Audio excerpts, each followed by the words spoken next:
On Thursday, compassing for USA Today, Republican reporter Chris Trow attacked previous Attorney General William Barr for assisting with empowering previous President Donald Trump's endeavors to oust the 2020 official political race and afterward attempting to re-examine himself as a legend.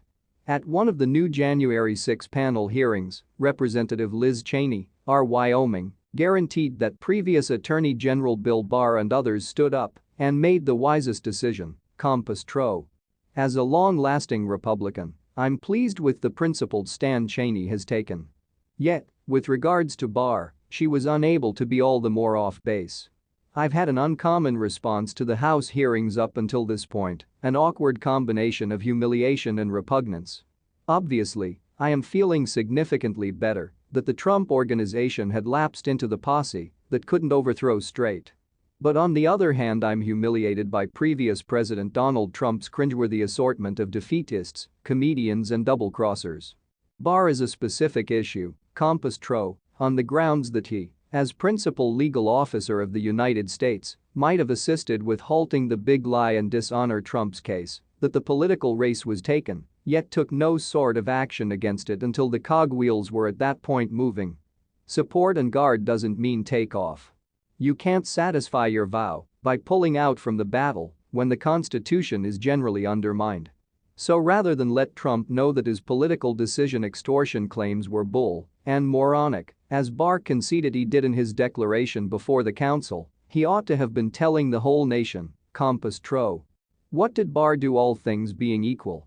Here is the main section from the principal legal officer's abdication letter dated December 14, 2020. I value the chance to refresh you this evening on the Justice Department's survey of electoral cheating charges in the 2020 political race and how these claims will keep on being sought after.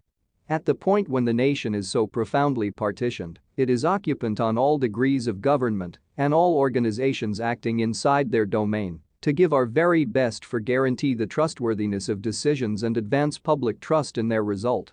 Barr, compassed Trow, was truly attempting to take care of himself when he abandoned the task. Am I being too cruel on Barr? Maybe. Be that as it may, Barr is the model for each Republican lawmaker and each organization official who chose to come to get along as opposed to freely battle for what they knew was correct. Perhaps one Bill Barr could never have halted the vicious revolt at the U.S. Legislative Hall. However, 100 Bill Barrs, Liz Cheney's, Adam Kinzinger's and Brad Raffensperger's, openly proclaiming what we presently know that Barr and nearly every other person in the organization secretly conceded would have, closed Trow. We should not beat around the bush. Charge Barr didn't rise up to make the best choice.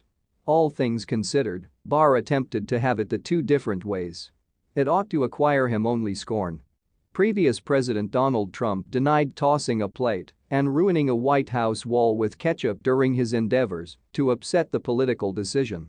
Ex-White House assistant Cassidy Hutchinson affirmed last month before the House Select Board researching the January 6 assault that Trump tossed his lunch at the wall, going out help staff to tidy up the wreck. This was in December 2020, she said, and Trump was irritated in light of the fact that then Attorney General Bill Barr let the Associated Press know that there was no far-reaching electoral misrepresentation. Hutchinson portrayed seeing ketchup trickling down the wall and a broke porcelain plate on the floor in the White House lounge area, adding that it wasn't whenever that Trump first had flung dishes and flipped decorative liners when he was